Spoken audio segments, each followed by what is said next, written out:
Well, good evening, visitors. Welcome to the Australian War Memorial's Last Post ceremony.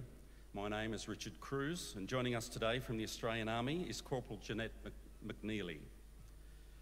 We welcome the veterans who have served, those that are still serving, and the families that love and support them. We acknowledge the members of RSL and Services Clubs Association, RSL Victoria and RSL Queensland, who are watching the broadcast of this ceremony across Australia. During this evening's ceremony, wreaths will be laid at the base of the Pool of Reflection by visitors and students on behalf of the following schools. From Queensland, Columba Catholic College, Charter Towers, and from Western Australia, Ashdale Secondary College, Darch.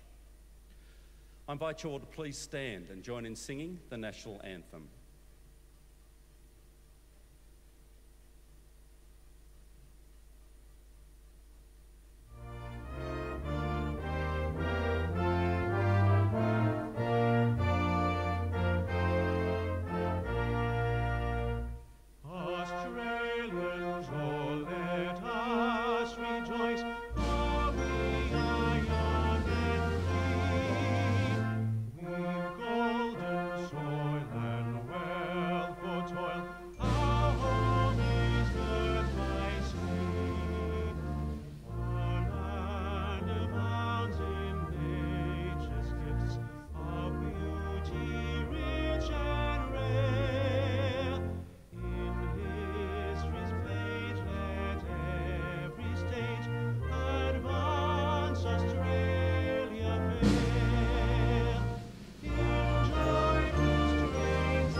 Students, you may be seated.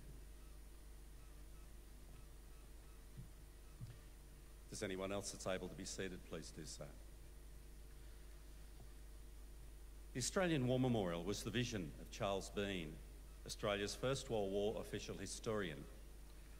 Bean landed with the Australian troops on Gallipoli and stayed with them at the front through to the end of the war. The idea of this national memorial and museum came to him at Pozières, France, in the depths of the bloody fighting of 1916. Bean's idea was that this would be a place where families and friends could mourn loved ones buried in faraway places. It would also be a place that could help all Australians understand what these men and women had endured and what they had done for us. Bean's vision, to which we remain true, is best expressed as inscribed in the entrance to the memorial's galleries. Here is their spirit, in the heart of the land they loved, and here we guard the record which they themselves made. Tonight we'll read the story behind just one of those on the Roll of Honour, which lists the names of more than 102,000 men and women who have given their lives for us in war and operations for more than a century. But first we present a lament, Flowers of the Forest. Wreaths and floral tributes will now be laid at the base of the Pool of Reflection.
Today we remember and pay tribute to gunner Walter Harold Reynell.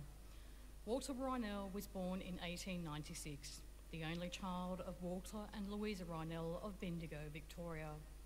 He was educated at the Bendigo High School and later Dr. Crothers Grammar School in Brighton, and went to work on his father's auctioneering firm. His father's hope was to retire and hand the business over to his son. Walter Jr. was a keen sportsman and won awards at school for heavyweight throwing, high jump, running and boxing. He also took a keen interest in military matters and held the rank of lieutenant in the local cadet forces.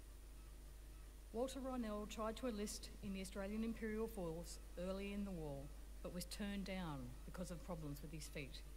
As more men were needed, enlistment requirements were relaxed, and Reynell was accepted for active service in March 1916. He was posted to the Field Artillery, and after a period of training in Australia, he left in June 1916 for active overseas service. After arriving in England, Reynell continued training on the Salisbury Plain before being selected to attend the Royal Artillery Cadet School in St John's Wood, London. In August 1917, he was sent to France to join the 3rd Divisional Artillery, eventually being posted to the 8th Australian Field Artillery Brigade. Just over a month after arriving in France, Reynell was wounded in the left arm by a shell fragment in action at Zilbeka, near Ypres. He was evacuated to a hospital behind the lines, but his wound was not serious enough to see him sent to England, and he rejoined his brigade in early November 1917. 5 days after rejoining his unit, the brigade went into action at Hill 63 in Belgium. Between 9 and 10 a.m.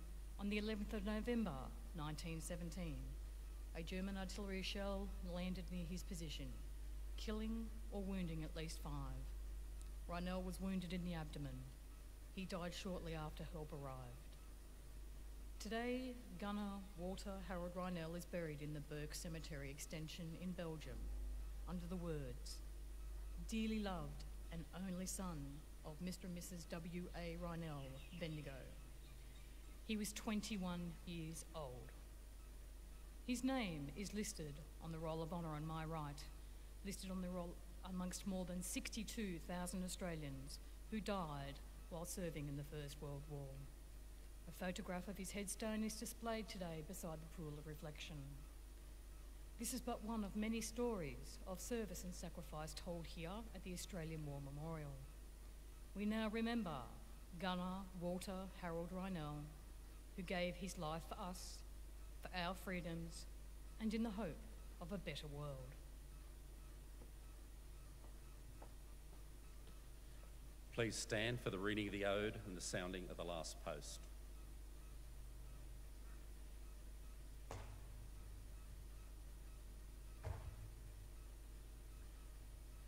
They shall grow not old, as we that are left grow old.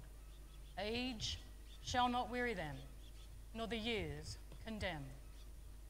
At the going down of the sun and in the morning, we will remember them. We will remember them.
lest we forget. Lest we forget.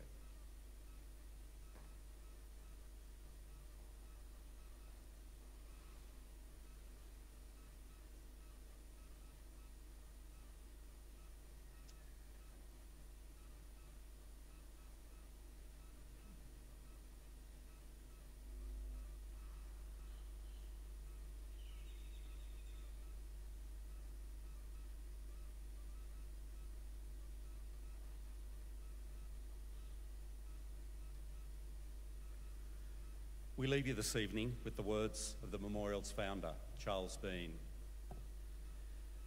Many a man lying out there at Poziere or in the low scrub at Gallipoli with his poor, tired senses barely working through the fever of his brain has thought in his last moments, well, it's over. But in Australia, they will be proud of this. Ladies and gentlemen, girls and boys, that concludes this evening's last post ceremony. We thank you for visiting the Australian War Memorial and wish you all a very good evening. Thank you.